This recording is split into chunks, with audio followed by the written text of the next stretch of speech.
Welcome to Iron Forge Woodworks. Today we are going to learn how to rip a board. I made a knife holder, magnetic knife holder. It works. That holds other stuff, like screwdrivers. Kind of, apparently. Anyway, so we got a magnet inlaid in the back here, but it has somebody else's name on it that I ended up making a different one for. So we're going to rip this off and do a little routed edge, and then go see if it works for somebody else's kitchen so we can keep making money. First thing we're going to do, we're going to take a measurement here, see where our lettering hits. About 3 inches from the far side, so we flip it over. Make sure that we're not going to interfere with our magnet, which we're not. Going to mark 3 inches at each end from the bottom.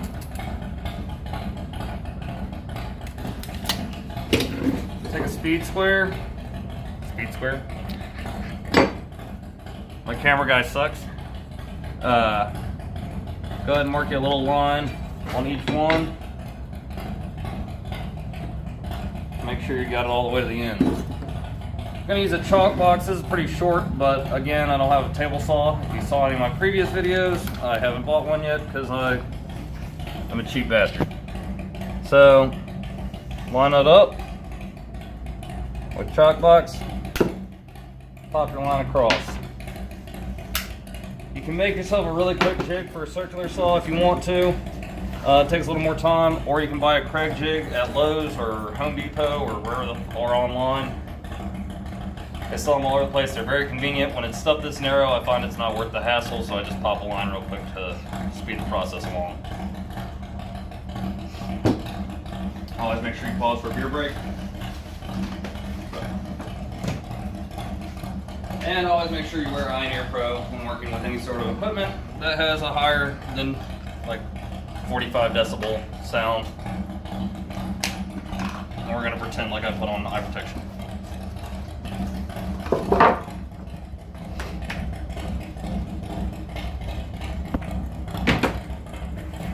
When you're doing a rip, keep in mind that you don't need your circular saw blade to come all the way down. You can adjust it to the depth of whatever you're cutting. Right now we're a little bit deeper than we need to be. There's an adjustment tang on the back here. Pull that up, pull the gate down,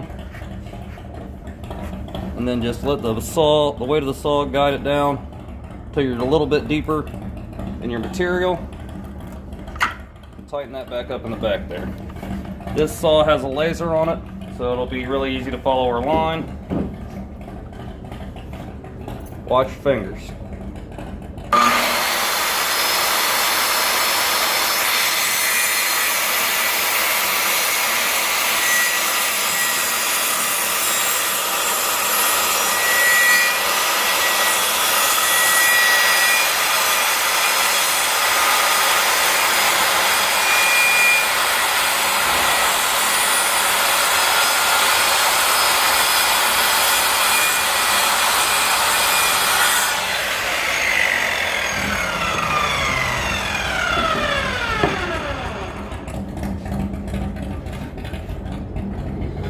That's all there is to it. We left a little bit of a lettering on there, not that big a deal. Go ahead and put a routed angle to match the other angles that were on this board.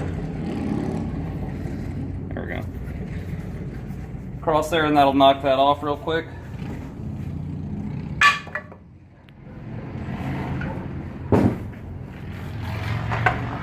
For most of your garages, you're running on a 15 amp breaker, and you're not going to be able to power multiple tools at once. The power draw only happens when you originally turn the tool on, but it's always a good idea to only have one power tool plugged in at a time, unless you're running off a heavier breaker.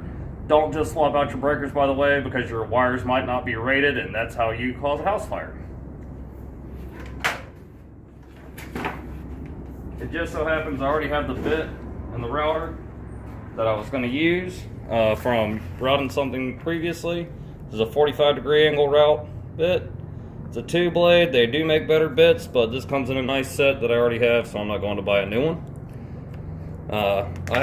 This one is a Scale brand plunge style router. There's a bunch of different brands. They're all pretty good. You can go to Harbor Freight and buy one if you're worried about dropping a lot of money and not knowing what you're doing. Buy a cheap one, practice with it, and you'll get there. when you're using a router, most of them have a clear side and an open side. This is where all the shit hits you in the face. This protects you from getting hit in the face. Make sure this is the one that's facing toward you. This router bit also has a bearing on it that'll hit our wood right here and keep us from going too deep.